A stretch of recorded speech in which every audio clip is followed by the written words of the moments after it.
23 जानेवारीपासून आरक्षणासाठी मराठा समाजाचं सर्वेक्षण सुरू होणार। 31 जानेवारीपर्यंत सर्वेक्षण संपवण्याचे राज्य मागासवर्ग आयोगाचे आदेश।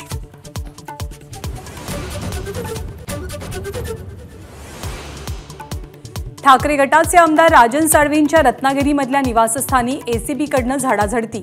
आतापर्यंत 6 वेळेला साळवींची एसीबीकडून चौकशी।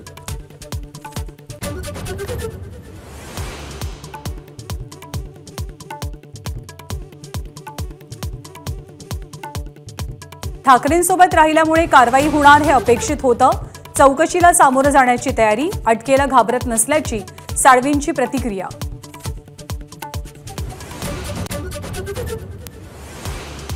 10वी-12वीच्या 68% विद्यार्थ्यांना भागाकारही जमेना।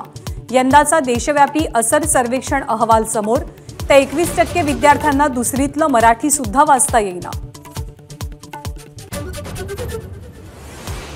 लोकसभा निवडणुकीसाठी भाजपच्या केंद्रीय नेतृत्वाचा राजू शेट्टींशी संपर्क। महायुतीत सहभागी होण्याची विनंती केल्याची चर्चा, तर मोठी ऑफर दिली तरीही हुरळून जाणार नाही, राजू शेट्टींची भूमिका।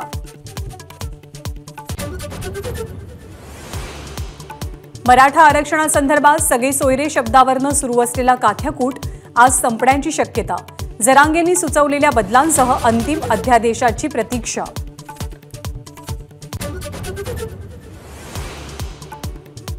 मुंबई महानगरपालिकेतील कोविड खिचडी घोटाळा प्रकरणी सूरज चव्हाण यांना अटक।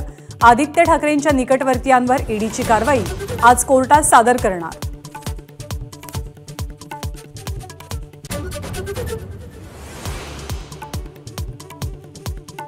प्राणप्रतिष्ठा अनुष्ठानाच्या तिसऱ्या दिवशी अयोध्येमध्ये आज 24 पूजा। श्रीरामाची मूर्ती गाभाऱ्यामध्ये स्थानापन्न होणार।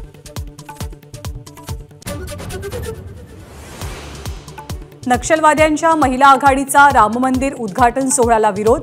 मंदिर नको, रोटी कपडा मकान शिक्षण आणि आरोग्य हवं। सोहळ्यावरती बहिष्कार टाकण्याचं पत्राद्वारे आवाहन।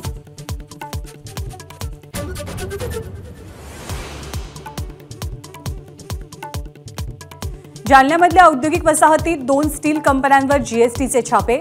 गुजरातहून बनावट बिलांच्या आधारे भंगार खरेदी केल्याचा संशय।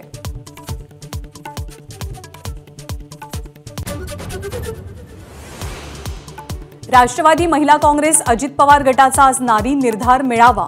षण्मुखानंद सभागृहात अजित पवार, प्रफुल्ल पटेल आणि सुनील तटकरे यांच्या उपस्थितीत कार्यक्रम।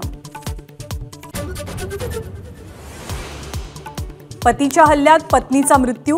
परभणीच्या जिंतूर तालुक्यातल्या बोरी ग्रामीण रुग्णालय परिसरातली घटना। आरोपी ताब्यात, हल्ल्याचं कारण अस्पष्ट। मुंबई-पुणे एक्सप्रेसवेवर आज सकाळी 11 ते संध्याकाळी 5 वाजेपर्यंत ब्लॉक। पुण्याहून मुंबईकडे येणाऱ्या चिखले पुलाजवळ कॉरिडॉरचं काम।